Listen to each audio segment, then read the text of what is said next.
Well, I'm picking up right after the previous one you saw a few days ago. And so this question has been asked many times. So A in this picture is anonymous, so I'm just phrasing it for people. But somebody said, you said at different times that the visual approach can be reduced to color value units. Color value units, their classification, what they do internally and what they do where they meet. Could you take the time to clarify that with pictures? Okay, is that clear enough? Basically, we believe that what's happening in the world visually is the world that you just see in front of you. You couldn't see it at all if it didn't have values, lights and darks, and where they meet, they tell us things. They silhouette, for example. Degas says it's all silhouettes. Steven said something similar. So that's what the key thing they do when they meet. But they also do things. They transition. They move from darker to lighter. They move darker to middle tone, and they do it in quiet ways. So we call that there's certain lostnesses. The transitions are so lost. They do a lot of things internally. They suggest a form idea, like gradations from light to middle tone will suggest the form of a cheek, for example. I want to talk about that today, and hopefully I can do it with efficiency. That's the first thing. The second question, which is going to come after it, and I'll try to mix them up as I can, is from Joseph. He said, I'd value a better understanding. We've talked this over by email. Joseph, I know that. I'm going to try to do something here that may be helpful. I would value a better understanding of your insights regarding the role edges play in the visual order. So we're talking about major value masses and what happens where the edges meet. And if you're an impressionist, all you mean is what's really happening. You don't mean we're trying to do artsy things with it. That's another question for a way other day when you're really good at making it like. I wanted to ask if you could select some paintings that illustrate the above, hard and soft edges, hard and soft, lost, and discuss them in more detail. By the way, hard and soft doesn't necessarily mean lost. There's a relative lostness, but that doesn't mean lost. You can have a drifting edge that actually has a profound clarity about it. On a shadow line, that's not at all uncommon to find one part that has more of a bone that'll actually come into more clarity than another part. So you wouldn't call that lost. Lostness really means when an area like of my jacket here might be disappearing into the background. That would be virtually lost, right? That's almost exactly what we mean by lost. But of course, that's the extreme end. So hard edges versus soft edges is reasonable. Even Gamble smiled at that. He may have used the word, but he didn't like us using the word soft. I mean, they're soft, they're soft. But when you say visual, you have to find a word for it. So it's visually less articulate, less hard. Well, hard, sudden, abrupt, cut out, soft. Discussing more. So I'm going to discuss that along with what we just talked about. So it's major masses and what happens where they meet, and that has to do with the edges. So what is it you see in that hard edge or that soft or lost edge that's particularly well executed or that misses the mark? See, when you're not looking at a work by somebody, you can't make that judgment. Gamble would say, look, I can tell if your composition looks good, but I can't tell you whether your edge relationships are right, your color relationships are right, because I'm not there on the spot with you. Remember, we're impressionists here, Joseph, and if you're trying to make a different kind of picture using our information, you might find that that's going to require a different kind of thinking. Using our stuff artfully is different from just learning it. The first thing is, can you play with these edges to learn to make a likeness? For example, of a person, a chair, a portrait.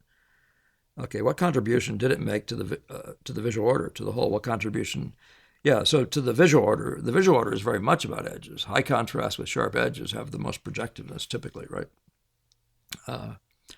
Compared with softer edges and lower contrast, or even just softer edges, you'll see them. If you look at them side by side, you'll feel one of them seems to be coming at you, and the other one seems to be receding. Okay, so let's get on with the pictures. And what I did with these things is I used slides that are both of photographs and then slides of actual paintings. I'm not going to make much of an attempt probably to judge of any painting and say whether its edges are used right or something like that. But let's talk about the first things first. You see how these two pictures are reduced into two big values, basically. So I would describe this left one, which is something hanging in my studio. It's one of the Parthenon figures that just gave to me in my studio. It was broken up and stuff, but that was a cast from long before. So here you see a dark.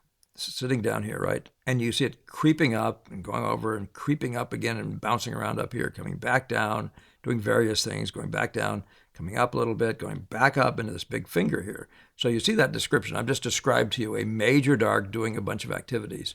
Now there's a major middle tone in this thing. This whole rest of this is a major middle tone with light spots on it, right? Now that's a way of describing it. You can see how from here over, this thing, the whole thing could be thought of as one middle tone. So that's the way we think of things. There's our major masses. If you blur your eyes, you'll see why I would do it. You see how if you can't get the relationship of this to this, right, how much more difficult everything else is going to get in a painting. And and how much less power you're going to have. I mean, so here we have a lot of drawing, which everybody who doesn't understand this is going to overstate. This major, you blur your eyes. The unity of this mass is the dominant thing. If you blur your eye, you can't see anything in here. You have to blur it very much. Even in this photograph, which is undoubtedly hyper whatever contrasty. So now if I just take that same idea over to here, you can see this is more clearly a 3-value system, shall we say? So you could say, well, so what is this? Well, it's this huge dark thing powering its way, like a big circle, if you want to call it that, through here. There's a bunch of middle tone things. You can see them spot, spot, spot, spot, spot, spot, right? Those are all the middle tone masses. So those are all these are value units, right? Units of value. And then there are the light ones. And that's what we mean when I say spot. When we say spots, we mean units of value. Spots of dark, spots in a dark area, like in this light area, these dots here are value units. These areas are dark, floating around in a spot. This light area here is floating around in a dark area, right? So this is a value unit. There's larger ones a value unit. The lights are 1, 2, and 3 with some more down here. The middle tones are this, into this, this, and some other stuff maybe. And you can see this basically breaks down into 3 major values.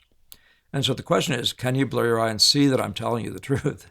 Now, one of the other things you do with these major masses, you say, now we know what happens where they meet, but do we know how to avoid the meeting, I guess would be a good way of saying it. So what I wanted to do was, if you can blur your eyes enough, what's going to happen is you're going to see which side the middle tones take. So you've got these basic darks here. The whole thing could be said to be a dark all the way through here and back down and through here, right? So there's a whole bunch of darks plus this thing in here. And if you blur your eye a ton, you'd say that's true. And then some of you would say, I blurred enough. I think this is one of the darks too. But you can see that it's sort of patently not one of the darks. But it takes side with the darks.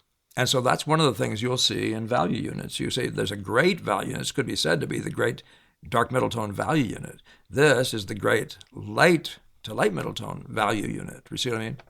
Each of them has a half division in them, a division for partials, right? But notice which side. So when one of the things that makes these lights stay together, like this middle tone doesn't go to the darks. If you blur in this area, this thing stays with the lights. But if you blur in this area over here, this area stays with the darks. So you can see if you had a 1 to 10 scale, that the dark ones would be tilted past, they would be, well, depending which end you put the black at. I put the black at 0. Or I put it at 10, but if you, whatever it is, this will be on the other half, the half nearest the darks. These midtones here will be on the half of the midtone scale near the lights, right? So I'm just saying that. So what we do is you blur your eyes, and then what you find now is that what you have to do really well is you have to articulate, say, this exit in this area here. You're trying to set the table. So that'll be this exit over here, maybe some of these, some of this over here. This exit will be very important. But your major thing you're going to have to locate is this whole apparatus right in through this power, this what I'm going to call this power contrast here. This is your leading area visually, plus a little bit of this. There's the dominance of these things by power light contrast against darks, okay? So where they meet, they power up. They really, great contrast. Now for your purposes, Joseph, when we look at this major mass here, we can see that if you call this finger part of the darks, right, that this is probably the hardest edge. I'm just saying that. I haven't looked really closely. Maybe it's not quite. Maybe this is harder. But if you count this as all part of this major dark, this dark, whatever, you'd say this contrast here is probably the major contrast. Now you can see right here, right along this area, this is a softer edge, and right here it's a harder edge. That's how much variation you get. Now you can talk in general that this edge here as a whole is less sharp than this edge here as a whole. Do you see what I mean? And so there's a more projectiveness to your eye. All of the things being equal, we can assume that this light may be the same as this light here, So you'll notice what happens when you artificially sharpen that this will come toward your eye and it'll start jumping out in front of this one. So what we mean is we have major masses and then we have joints. What happens at these joints? So there's a very soft joint. Here's a major mass. Here's a relatively hard joint with variations getting softer. And on this side, it's a totally soggy joint. Maybe a little harder as you get to a place like that that's famously known. Okay. So every blob has an order of edges. Okay, that's simply the way it is. Every blob has an order of edges, and the more you blur, so when you do this, you'd say, well, right here, that's probably the most dominant spot. Well, little edges, you can count those. This is a significant power spot here.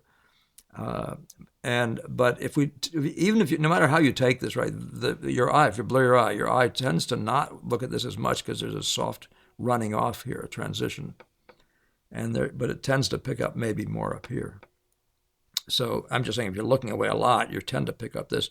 That's one of the tricks, actually, is to learn to look away and to keep your eyes blurred down. Then don't be looking right at the thing, but look at the set of things. If you want to talk about soft edges, look at this one and this one at the same time and try to see any other ones that might be in there. And that's when you might see this one.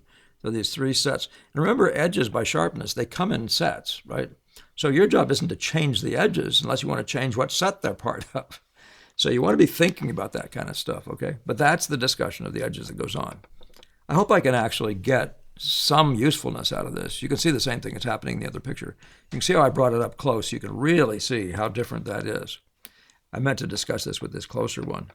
But just even with this section, you can see clearly there's shifts in edges that go dramatically. This is dramatically more contrasty than this over here, or maybe than anything in the area except some dinky little thing, which maybe at the beginning doesn't matter. Eventually it will matter. But you can see there's no edge in here that's even beginning to be like the sharpness of this. Probably not like that or this, right? And so when we can talk about that, we can talk about light effects. That's contrast plus edge, right? And you isolate a light between two darks, and that'll have a popping quality that one that's like this one is isolated between a midtone or is buffered by a midtone in the dark. That won't have as much effect except on one edge. So this one has a tendency to jump toward us. There are things like that you're going to want to be aware of. Now, we're talking about the order of the jump. That's just about getting the accuracy of the visual impression. If you don't notice how things are receding and staying away and staying back, and again, the Hildebrand book as you read, the problem of form for this, if you can understand it, if you can get it, and if you can understand it. It should be very available, by the way. So every value blob, here's a value blob you could say is different. This is a pure shadow, right? This is what intended to be a flat mass. You have to learn the difference. When you're in an area that basically is, you can blur your eye, that basically receives no direct light from the direct source. That area will be thought of as being used for atmosphere, as a basic Boston School of more construct. And you can say it's a construct until you do it and you realize how true it is, right? And that's where I'm saying that sometimes you have to actually follow somebody's formula to see if it's true, but always doubt it in a sense, right? Prove it by work. But most people, when they get in here, they basically see all this stuff in here and they exaggerate the differences in here and lose the atmospheric flatness and the lack of busyness in here.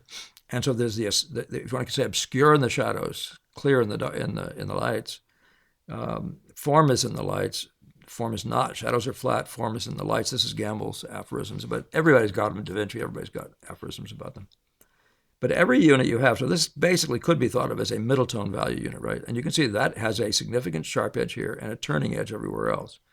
And so there's an importance, that's the order of the edges, okay? I call it the New World Order of the edges.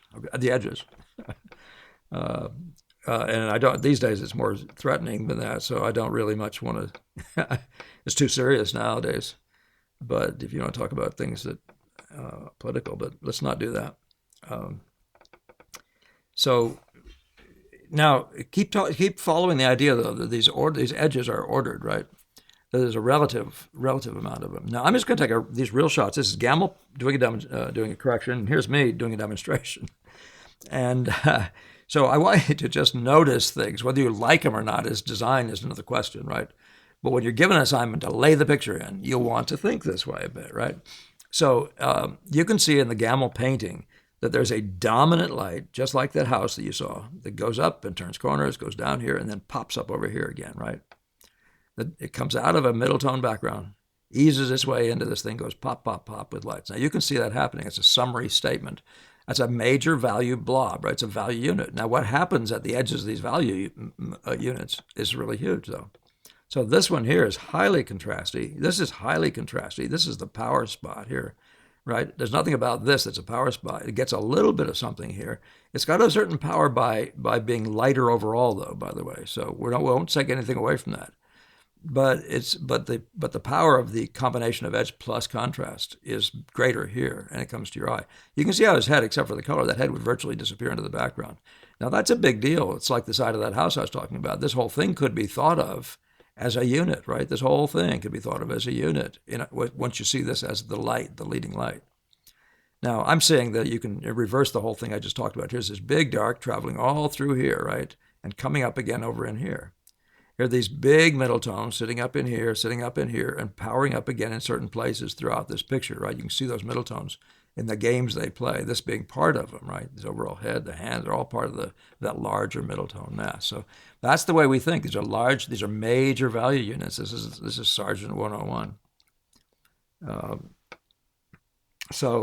We're talking about, but again, we're going to talk about the, I have to remember these points that you're making. The whole world is value blobs and what happens where they meet. So there are things that happen internally in value blobs. So there's a great form idea here, right? So you can feel the form. Well, here you're feeling just transitions. It's flat and you feel transitions, but it's not making roundness. This thing here. Now, some people would argue that getting lighter actually suggests an idea of roundness, and it does. But it actually, you'll see that if you do it with an idea of roundness, you'll make the wall stop holding its flatness. This back here, these things in here, they're relatively flat. That's what's happening in the area. This is more of an egg. This area here, more like this is an egg, right? These things are all true. So that's what's happening internally. What's happening where they meet is the pop of light effects and the relative edges. You can see certain edges are sharper here, less sharp down here. And you can see that probably even in Gamble is going to be a spot. Maybe it's this one where he reads better, or maybe it's a little bit of the, well, even that, well, it's hard to say, but maybe. Or it could be even an internal spot where he reads better. But you can see that's a powerhouse of an effect, and over here there's almost none. There's a very weak effect. So where these values meet right down here, they pop off. So the edge quality has to be right, and it's not going to be as sharp as this one. It's not going to be as contrasty as this one. It's kind of fun because they're both verticals. You can make all these comparisons with all just the verticals and have some fun just doing them because they're verticals. You can get this one to be a little less jumpy than this one. It doesn't jump out because it come to our eyes as quickly. This one way less so. But this one is the king jumper, right? It flies to our eyes in all this. If you just talk about three verticals, that's one that flies to your eyes. That's the order of the edges. That's the order of the effect. The order front to back happens, and you can feel it. So these are the several things that happen in this little world we're talking about. So again, now if you're looking at me as this big dark coming, by the way, it's a big fat middle tone picture, mostly a middle tone picture.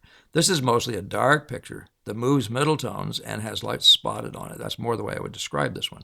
Well, this is a great middle tone picture where the darks are popping up out, creeping over into the middle tones, popping a little bit in here and then popping up again.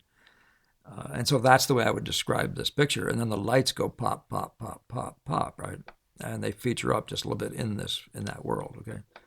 Well, your job is to set that whole thing up, and you won't set it up well if you don't see that this green wall and this cloth and this floor are basically the same value. And you won't even believe me telling you that if you don't blur your eyes a ton. Okay. But that's kind of a crucial thing that you want to see. And that's where Sargent's trying to get you to understand those kinds of things. No matter what you're doing, you have to make sure you see how things relate, who they tied to, and what great systems they're part of. So, yeah. And then going from there, you can always talk about, and I'm still, again, not telling you it's a great composition, but there's a power order right here, right? Power is greater here yet, right? But you can see certain things, certain spots. So Corot would argue that the lightest lights are that place. There's a place where you had to have your lightest lights. Well, in this case, you're having a distribution of lights. So in this case, the strongest effects are floating out of the picture up here. Doesn't mean a good or bad thing in a picture, but it does. If you have a weak center, which is probably what this ought to be, that's not a good thing. So that ultimately is tough to work with, right in the middle of the picture too. The picture tends to start bifurcating. But as I said, I'm not selling these as good compositions. But you can see the order of the effects, and you can see the order of the edges. See this edge here, how sharp it is compared to, say, this one, or to any others. This one, this one. Any, when you're trying to figure out how sharp an edge is, look at edges like them, Look at ones that are like white. Look at ones that are vertical-ish, right? Or just anything. Make them rather like. Find the ones that are like each other. It's easier to differentiate the part that you're trying to differentiate when you can see things that are, when you know that you're looking at certain aspects of them that are like. All right. So so there's a major value movement here, suggesting a form movement. This light has a form movement. It's typical of the light, so there's an eggy, formy thing here that you're going to want to express. But you don't need to be into all that littleness, but that's what value units do. They have movement in them sometimes. So this one here you can see is darker here, gets lighter here, and gets darker again over here. That's a value movement. That's part of the general description of that area. Or this one here you say is going from darker to lighter. But we're not interested in the littlenesses in the beginning. But on the other hand, those are the things that happen in value units. Now, this happens to be also a color unit. What makes it hard to see is that this is a orange and this is a neutralish green. So these colors really throw you off if you don't know how to blur your eyes. And blurring really helps you to kill the color. So it helps you see the values better. All right. Yeah, I don't know what else to say about this. I mean, so one of the things, if you're laying a picture like this in, you might be working this mass here right up to this edge, right? Gamble used to talk about how you're drawing from shadow line to shadow line. I say you're drawing from reading line. So you power through here, and maybe the next reading line might be here or some other part of that table up there eventually. You can see what that all represents over here. But in this close-up, or if you're blurring your eyes, you can see how this whole middle tone turns into that dark, and the whole thing sort of creeps down and becomes part of this. So you could say that this dark is oozing up out of that middle tone. It doesn't mean this stuff doesn't exist in here. It just means that that's a nice way of seeing how it hangs together. And eventually it's going to have to be, of course, all divided. Remember that what we're doing is an organizational problem. Painting is an organizational problem when you're painting from the visual impression. You're organizing color. Well, that means you're trying to figure out the color relations. What's the most chromatic down, right? That's an organizing thing, just like A, B, C, D, E, F, G is, or 1 to 10. There's an organization of the thing in terms of the size of major value masses. Like in this picture here, you could argue that this is the biggest light mass, and there's a middle tone mass here that's fairly big, and there's this one. You can see size differences between different ones. And if you're looking at the lights only, though, you see this one has that mass, and then this one over here. And you might spot around and find a few other things, and you'd be saying, what are they doing in relation to each other? Which is the biggest, and is there a movement through? Am I aware of how they're playing in relation? So that's an organizational problem. So is intensity, as I've said before. So this is the most intense red in the picture. Oh, is it? Well, when you get littler, maybe some of these will be more intense. It's a combination of, so you got to be sure not being faked out by the lightness of them as much as by the intensity. But that's one of those things, again, where you put them all in your eyes at once. Like you could argue this might be more intense than that, but when I put them both in my eyes at once, this feels like it still wins by a little bit. That sort of thing is always going on. If you're talking about the whites, you can see this white is probably the most intense of the whites. I'm calling whites the lightest lights. But this one, just in this general picture, feels more intense. Now, you could say it's also the most orange, where this is the most blue of that set of the lightest lights. Or maybe this is even more blue. That has a bit of yellowishness to it. You can see the difference in those colors. But that's organizational construct. So if all you're doing is organizing, I just say to students, all you're doing is you're just like a librarian. You're just collating data. But this is purely visual data. Your job is to collate it. And especially the way I was telling you before about seeing what the major value units are. I mean, this is an insanely dark picture. The most important thing in this picture is it's basically a dark middle tone that oozes off and becomes a little lighter. And then it features up even darker stuff in that middle tone, and then lighter stuff all through it, powered up, punch, punch, punch, right? Now, those sorts of things are summary thinking, and you want to get those in your head. And again, these are two middle tone pictures, and these two are fairly similar, actually, aren't they? Abstractly, at least in this presentation. I mean, this one presents as having a far greater light effect, probably because the brilliance of the chromas and all those sorts of things are producing their effects, and the sheer lightness, the sense of lightness that's powered up right here. This is powered up something, but it doesn't seem to, the whole world doesn't seem to be imbued with a rich color, a colored up light, middle tone. So all those things are contributing, but I don't want to get into that. It's just look at this as color value units, right? So if you can see how this is great big, well, let's just say these are both middle tone pictures. This one has a middle tone to dark middle tone movement through it, right? And the darks and the lights are featured in that mass. Well, this is a middle tone to light to dark, whatever, or you can say a dark into middle tone into light middle tone underplane. And the lights, the darks are powered up. They're weaker here because the middle tone's weaker here. The contrasts are less great. And then the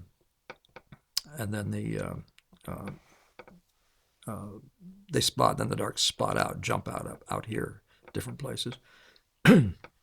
But again, I'm going to show you the order of the edges, Joseph. You see it here.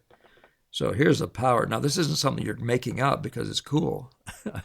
You're not smart enough to until you can do this, okay? And even then, good luck with that. And there's no reason not to try all those things, in the imaginative world. I think you see to God doing some of that. I don't think that's his gift, or I don't think that's his primary activity, but you can plainly see that every one of these masses, every one of these value masses, this is called a dark mass. The edge over here is more powered than the edge over here. Every mass you have is like that. Take this one right here, actually.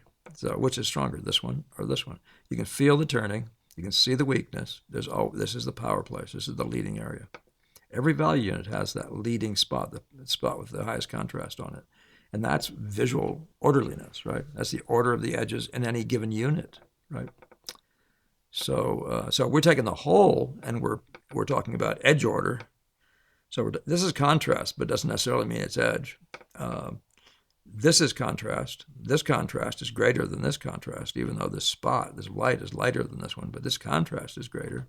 Perhaps. That's an interesting problem, isn't it? Do you actually know? And that's one of those places where you want to just watch and see which one of them keeps coming to your eyes. This one is just a little bit stronger, right? But as far as sharpness of edge goes, it could be, and I didn't make a close-up of this. I should have, for this area here, because that's the way it comes to your eyes. But you can plainly see that this comes to your eyes more than other parts, and you can do that with any major mass unit. You can see if you blur down enough, you'll see which part stays. Okay, and that's what you're going to be. You want to make sure you get that when you're painting your likeness of the visual impression. Now, this is an imaginative painting, presumably, but I'm not sure it is. I think he just posed a woman like this. So, I mean, it's a storytelling picture, but so is this. I mean, this is just a woman looking, maybe she's been cleaning her dishes or china, and she's actually admiring something beautiful about the way the light comes through this one. And so, this guy would maybe be telling a story. This is the Isabella and the Pot of Basil, a pretty sort of sadistic Boccaccio poem. So he set that up, but I'm guessing he just set it up in the studio and then hit the value relationships. But this is a classic case in point. You see this hard edges over here, the turning edges over here. The hard edge over here, this light mass, the turning edge here, of this dark mass here. It's which edge is it? This one, which is the turning edge. This is a soft edge. This has some hardness to it, but that's the kind of deal you're making. Some of them are very obvious. This is a very soft transition. This is a harder transition. Every area you look at that suggests a value unity, like this hangs together, there's this dominant and this subdominant or lesser. It's true of this, right? This whole dark thing, there's this edge here. Now, so if I say it's value units, that would be the next thing on my mind is if it's a value unit, who are the players, right? And I say players, meaning in the cosmic sense, in the big sense of it, who's playing to the whole. So this thing here is very powerful. And who does it play to? It plays to this area right here, right? That's who it plays to. And there may be other spots like this, is lesser ones as you go around, that might be the next set of players, so to speak, but that's visual order, the order down from the top players, the top visually, which is, again, that question of hard edge plus contrast, producing that jump. But whatever does it for you, that high contrast plus edge is a set of relationships that you want to collate. You're simply collating them. But now, I say simply collating. Now, if you don't have beauty in your mind, if you don't have a sense of how beautifully they relate to each other, you can say you're collating them, but you're not a librarian, really. Librarians are like the boring, no, I don't, my wife's a librarian, but that job, I mean, it would drive me nuts, right?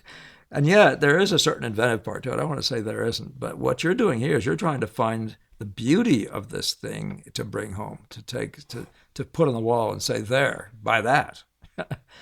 So, same story, right? Whatever. It's amusing that these two, in a sense, are almost the same story, isn't it? And the same sort of set of dark abstractions running up through the middle of the painting based on a middle tone picture. It's just amusing to me. So then what happens inside? There are color movements inside of value units. You can see them happening there all the time. And here again, then, is what happens where they meet the next one. And that's where you have to get it to produce exactly the right light effect and no more, the right amount of contrast. How do you know when it's right? When it's right to other contrasts in the rest of the picture, right? It'll be like certain ones, and it'll be very unlike certain other ones. Like the contrast here is far stronger than this one right here, even though this edge is really sharp. This is probably the sharpest edge in the picture. So here's a value unit, right? And you see what I'm talking about. If this is a dark unit right through here, you can see that the top player might be this one. And secondarily, what is it? Is it this one or is it this one, right? And that's kind of the job you have. It's always the same. And that was one of those things I was talking to you. Was it you, Jocko? I think maybe it was somebody else who should speak up so I can find that quote again, other question. But talking about the 15 things you need to know how to do in painting, that would be in that category. You need to understand that when you have a value, you need to be able to find the leading effect in that mass. That's mass painting 101. Okay, it's everything we do is mass plus effect, mass plus effect. You could say line, but we don't mean line. We mean contrast. We mean silhouette. So it's silhouette, and then what happens in the mass before you get to the next piece of silhouette. Okay, and we work from the strongest ones. So you might be working from here, and the next thing you'd see would be something strong over here, and then there's subplots inside that, right? Or you might be working from here to here, depending on who's strong. But we also work big, so we might be worried about this and what happens when we get up to, say, here, so we can see that grand shape right there. We want to see all these shapes, and we want to find the beauty in all of them. Oh, I'm going too far now. Am I probably taking too long now, 31? All right. So, yeah, this is my close-up of that, and you can more clearly see what I'm talking about probably now. By the way, the world of lostness, right here, you can feel the lostness, right? You can feel that if you blur your eyes a little bit, you see there's drawing here, but right through here, the drawing is very weak. You can see some drawing there. But for the first wave through, in the lay-in, the start, which we talked about last week, a couple days ago, this stuff won't show. You won't show that at all. You'll have beautiful lostness here. So you see why we don't talk. This is a value unit. Here's the leading edge of the unit. Here's the lostness is where this goes from here and becomes part of the hand. And there's the next edge that we're going to draw. This is the edge of this dark. That's the soft edge. It's the turning edge. And here's the cut edge. Here's the light one. Here's the soft edge. Here's the cut edge. Now notice this whole cut edge is all part of this big blob here, you could say, right? Or you could say when we have this dark, this is the cut edge of this dark, and this is a lesser edge, and so on it goes. And of course, what's happening in this major mass here, this is where this major mass is expressing a form idea. And so is this one expressing a form idea, right? That's very characteristic of the lights and the middle tones, right? Where the light has a chance to operate, you're going to get form ideas. So major masses and what happens in them, well, in a major dark, you might very easily have a color movement. Like this dark here probably goes from the red of her hair to the gray of the wall, right? Every place you're lost, this is probably changing from the gray of the wall to the brown of the thing. So the colors are changing, but the values are not changing, right? So even in the lost areas, you're going to have color movement potentially, or even some value movement like this going down here where it picks up something more reflective, maybe picking up. Or simply it's getting more lost because it's getting in an area where there's fewer lights around it. So those are the kinds of conversations that I'm having to show you the simplicity of this. I'm not going to talk about this. This is something for another day. So let's call it a day. I'm going to leave it here for a second because I'm going to talk to you one day soon, one of these videos, about drawing and anatomy classes and that sort of thing, and the difference between and how you have to learn to draw to even be able to express anatomical stuff, which I've referred to once or twice. But I think I can do some nice work with you here that directly relates to all the stuff we're talking about. It's very helpful to know the things we've already talked about. All right, I better get out of here. I can manage to do this, right, and make something that could theoretically be short and turn it into something really long. So 34 minutes, that's good. All right. Good. Any feedback on this line, along these lines, would be great. And let me just leave it at that for now. I don't want to go back and look at the questions again in case I missed something because I've covered, I think, all of it. If I didn't, somebody get back to me and we'll do another one or a variation on the theme, okay? As I said, unpacking smaller and smaller areas, okay? Narrowing it down to very specific questions is really big. You can hear me talk generally and big and being visual about appearances and all that sort of stuff, but it eventually has to get down to a place where you can actually do something with it, and I'm trying to do that with you. The last video image I showed you is trying to reach younger people who are trying to figure out how to start, and I say people are really abject beginners. I really am trying to sort out some way of being of some benefit to you, and so one of these days, hopefully, huh? Anyway, thank you all for sharing, for donating, for liking, for all the things you do, commenting, subscribing, get people to subscribe, much appreciated. All right. And I don't know if I've mentioned it before. I really did have a great time at the live thing. Still do mean to want to keep doing that. Maybe every 6 or 8 weeks, and let's just see how it goes. Meantime, see you in the next one. All right. Have a great painting week.